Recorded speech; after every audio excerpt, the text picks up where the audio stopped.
દોસ્તો જય અલખ ધણી, જય અલખ ધણી, જય અલખ ધણી. દોસ્તો, હરિગુરુ સંત મહાપુરુષોની વાત અને આજે અમે જે રજૂ કરી રહ્યા છીએ આપની સમક્ષ, એ વાત ઉપર જો આપને આનંદ હોય અને એવું લાગતું હોય કે આ વાત એક ધર્મની તરફ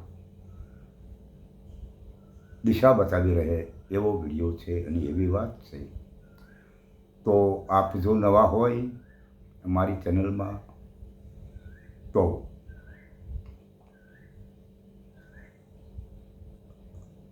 આ ચેનલને સબસ્ક્રાઈબ કરો અને લાઈક આપે અને આપના ગ્રુપમાં શેર કરે એટલું ચોક્કસ કરજો.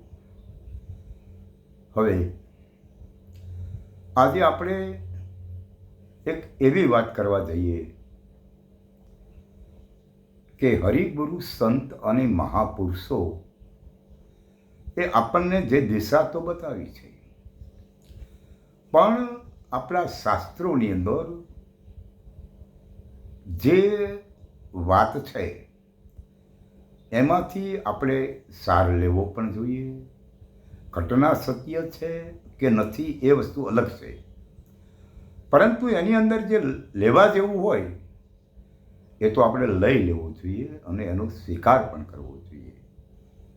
હવે આપણે પાંડવોની અને કૌરવોના ઇતિહાસ વિશે વાંચીએ કે એક પરિવાર હતો પાંડવ અને કૌરવોનો, જેમાં એક પરિવારના પિતા હાજર હતા અને એક પરિવારના પિતાની ગેરહાજરી હતી. અને જે પરિવારના પિતાએ 84,000 દેશના માલિક બનાવ્યા હોય અને એના વારસદારોને આ એક પરિવારના પિતા જે હાજર હતા ને, એ લોકોએ આના ઉપર જોર જુલમ ગુજારવાનું શરૂ કર્યું. અને એ વાત થાય છે ત્યારે આપણે પાંડુ રાજા ધૃતરાષ્ટ્ર અને વિદુર, આમાં સર્વશ્રેષ્ઠ એટલે કે મોટા ધૃતરાષ્ટ્ર પોતે દ્રષ્ટિહીન હતા, એટલે કે આંધળા હતા, અને એના પછી પાંડુ રાજા અને ત્યાર પછી વિદુર. ગાદી પાંડુ રાજાને આપવામાં આવી હતી કારણ કે પાંડુ રાજા સશક્ત હતા અને એ ભારત દેશની પ્રજાને, એની હસ્તિનાપુરની પ્રજાને એ સારી રીતે સમજી શકતા હતા અને દરેક પ્રજાને એના પ્રત્યે લગાવ હતો, ભાવ હતો અને પ્રેમ હતો. પરંતુ સમયના અનુરૂપ પાંડુ રાજાને એક શ્રાપ થયો અને એના અનુસંધાનમાં તેઓ વનમાં ચાલ્યા ગયા અને ત્યાં એમનું આ 5 પાંડવોના જન્મ પછી મૃત્યુ થયું. અને પછી આ લોકો ત્યાં આવે છે, પરંતુ એમની હાલાત કફોડી થાય છે. કહેવાનો મિનિંગ, જન્મ હોવા છતાં જેઓએ કેટલું બધું સહન કર્યું, આજે આપણે એમાંથી થોડીક શીખ લેવી જરૂરી છે કે જો આપણે એ રસ્તે ચાલવું હોય ને તો મુશ્કેલી તો છે, પણ વિજય તમારો સત્યનો છે ભાઈ. અસત્યનો વિજય ક્યારેય થતો નથી. તમે જુઓ, પાંડવો ને રાજ્યનું વિભાજન કરવામાં આવ્યું, જેને ખાંડવવન આપવામાં આવ્યું, જ્યાં ઇન્દ્રપ્રસ્થ નામની નગરી વસાવવામાં આવી, જે પહાડી વિસ્તાર હતો, જ્યાં કાંઈ થતું નહીં, પણ જેની સાથે પરમાત્મા હોય ને ત્યાં બધું બને ભાઈ. એટલે આ ઇન્દ્રપ્રસ્થ નગરી સુશોભિત બની, પણ આ લોકોને તો ગમતી વાત નથી. દુર્યોધનને ને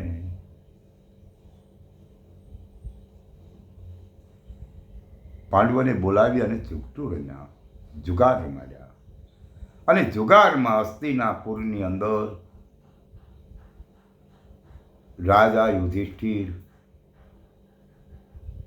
એનું રાજપાટ હારી ગયા.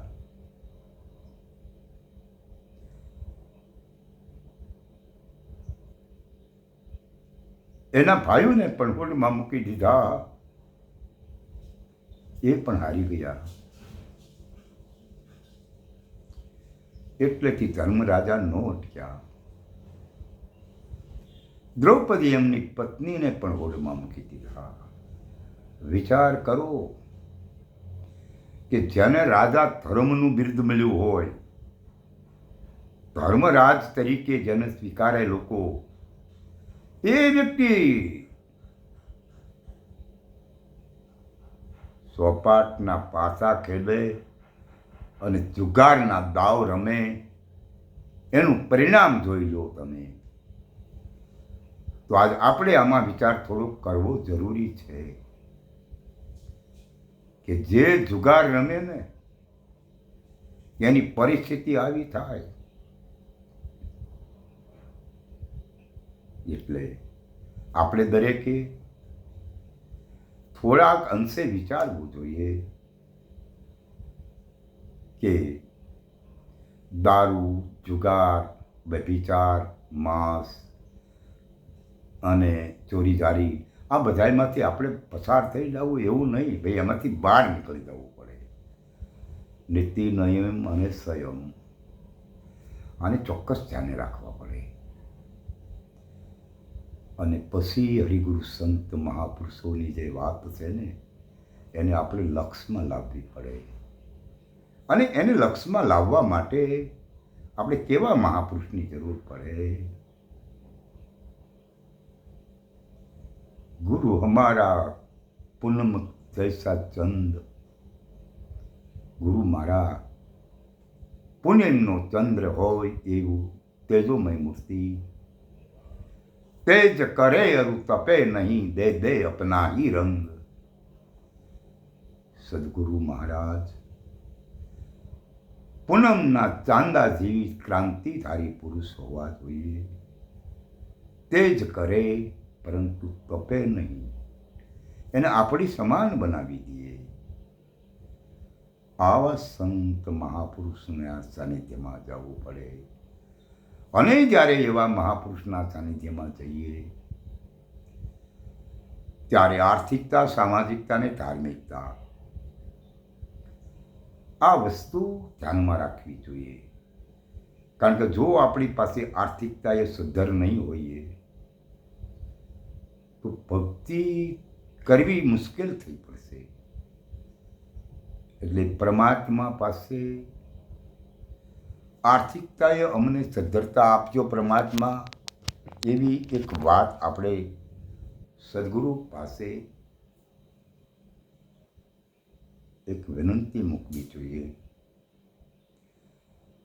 અને સામાજિકતા એટલે સમાજના લેવલ ઉપર આપણી બેઇજ્જતી ન થાય, લેવલ તરીકે બધાની સાથે જીવન જીવતા હોઈએ તો પણ ભક્તિમાં કોઈ ખલેલ ન પડે. અને પછી ધાર્મિકતા